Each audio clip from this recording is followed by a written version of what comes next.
picking any one because I have, 4 really great upstock directors, and I really appreciate their work, and I hate putting one of them ahead of the other. They all do such great work.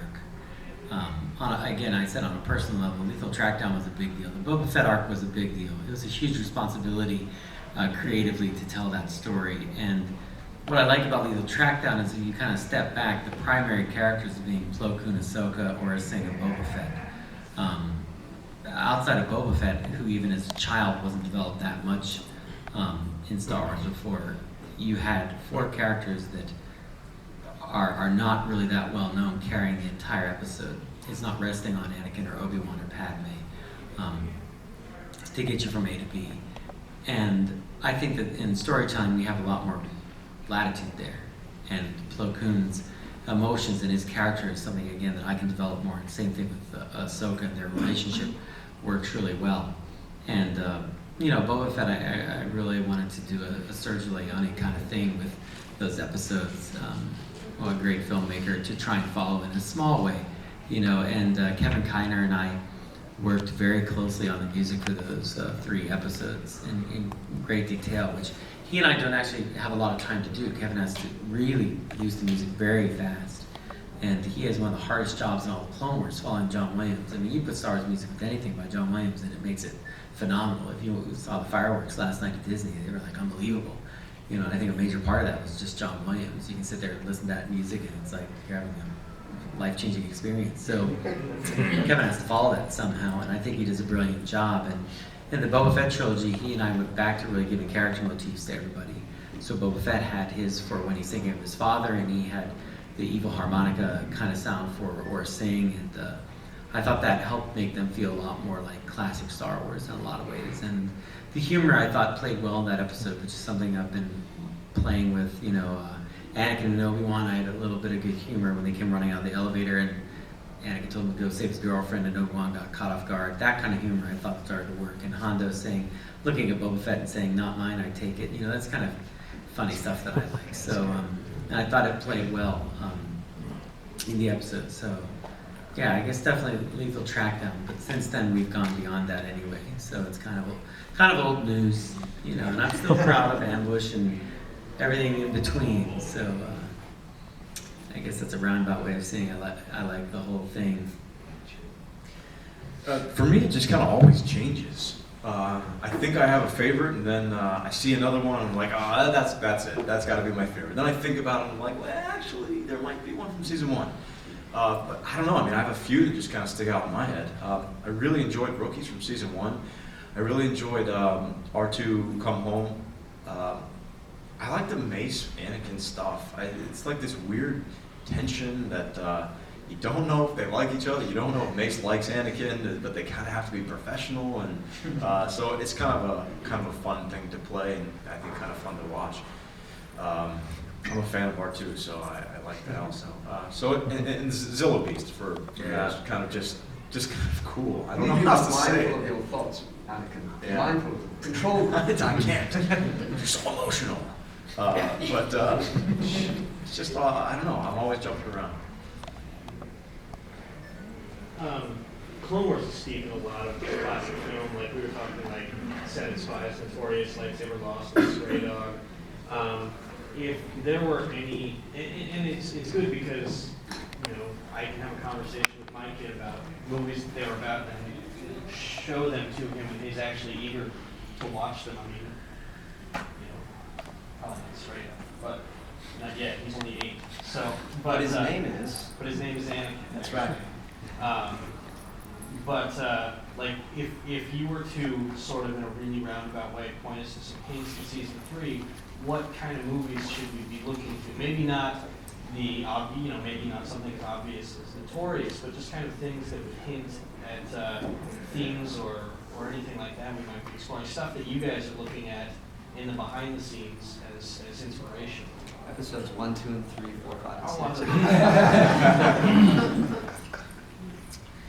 6. You're all looking at me like, I guess, Battle of the Bulge, The Longest Day, Saving Private Ryan, Band of Brothers, those come into play a lot. Then there are some odd influences. Temple of Doom is kind of an influence at one point, I would say. say. That's very tricky. There was a kind of Lord of the Rings thing happening at one point. I mean, I guess it doesn't really give anything because you can make up anything you want. One of my favorites is Predator, so that was an influence, and that was a really awesome one to have. So I even went out and watched Predators recently, and then everyone told me they liked my film afterwards. So I did some PR for Rodriguez wearing my cowboy hat, and I thought went really well. I said, I get that every now and then. I don't know why, but 16 I'm like, it's a candles, weird silence. No. Sang with a chance of meatballs. No, but we use film language references all the time, for how things might move, and we send sequences to animators from all sorts of things. So, I would say that in, it's a kind of an Alcatraz thing at one point, but I think in season 3 it's less so. It was very direct in season 2. I mean, we're dealing with King Kong and Godzilla at one point. You're dealing with Body Snatchers and other. I mean, it was very direct references. And this year, it's kind of like that was a learning experience, and now we're just kind of blending it back into kind of a Star Wars whole. Like you could say the Hidden Fortress is an influence on A New Hope, but it's really the peasants, and then beyond that, not so much. And we didn't do a lot of direct stray dog things this year. There are some stories that when you tell them, you're like, oh, this is kind of like this. And you realize it after the fact, and just because you realize that doesn't mean you're not going to tell your version of the story. So, but I have a whole new group of writers that I'm real excited about, and throughout the year you'll be meeting and possibly even interviewing this year. So I'm real proud of those guys, and I think they did a great job. So we have a broader base this year, and I think it's really paid off for us story-wise. All right, last question, you guys.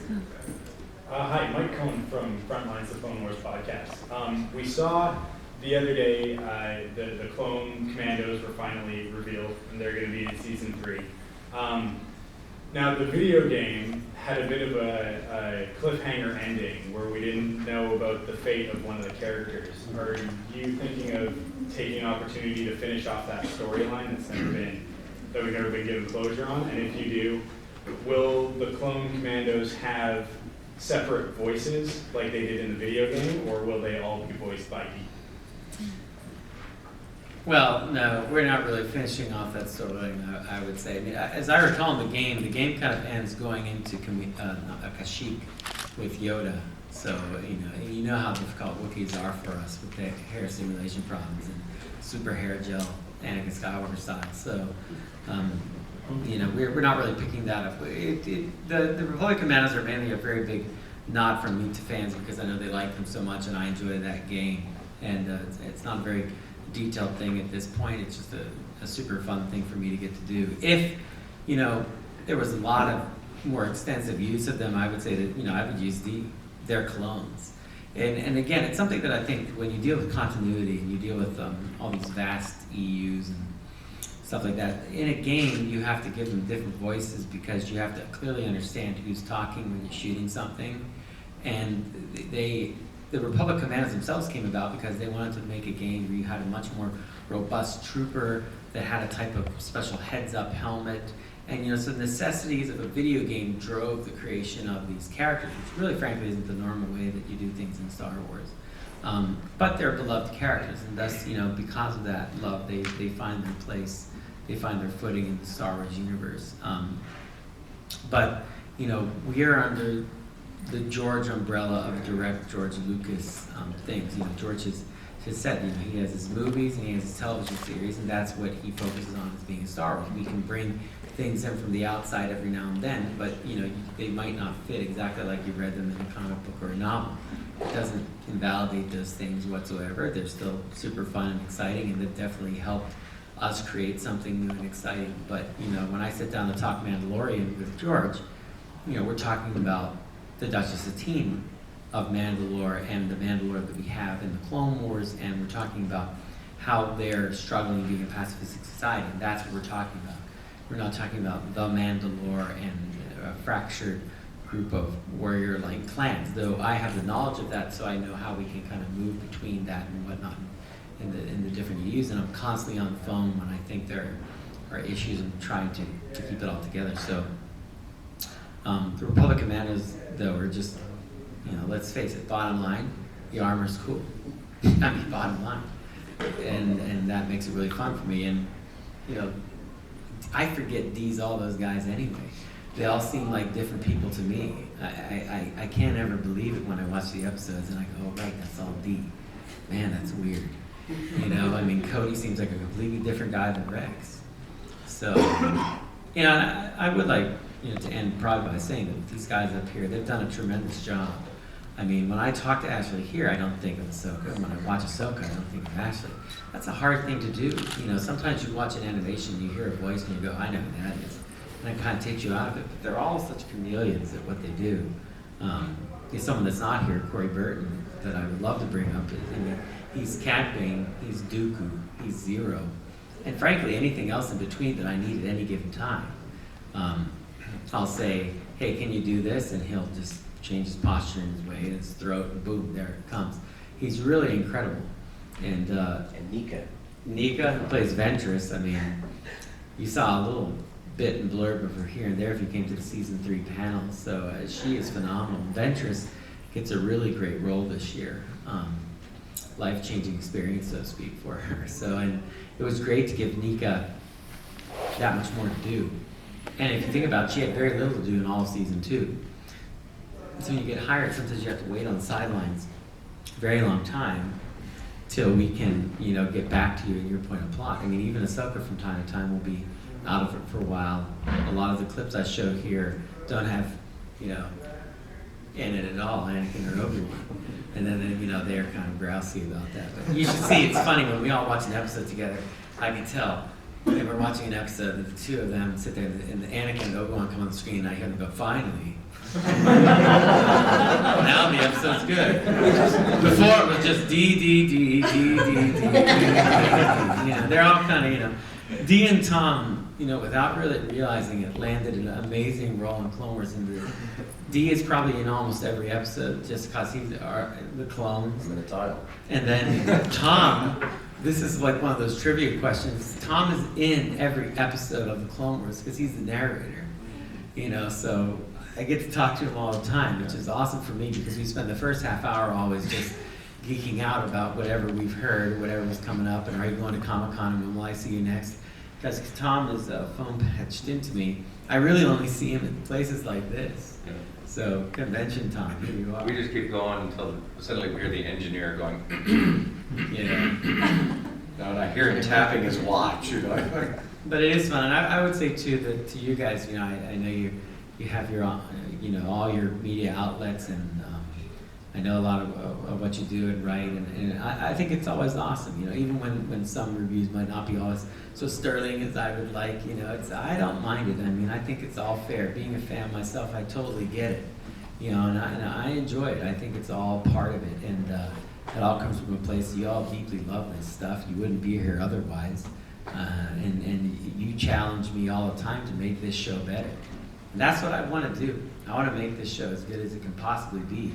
I want to make it so your heads are exploding with how good this show is. And if I have to fight to do it and improve to do it, I will do it. And I accept the challenge, and I appreciate your love of this stuff as much as my own, and I respect it. So thank you guys for being here and coming to Star Wars Celebration. I think that the organizers did a phenomenal job. Lucasfilm, they worked tremendously. If you're lucky enough to catch Mary Franklin, if you're lucky enough to know who she is, please tell her thank you. She is so hardworking, works just as hard as any one of us. Because we can't make this show and get it going without people like her being the backbone of the company. And it's a big team effort from Lucasfilm. It's not just Lucasfilm Animation making Clone Wars, it's all of Lucasfilm, George inclusive. So tell the Lucasfilm people thanks, and let me thank you guys for being here. It means a lot.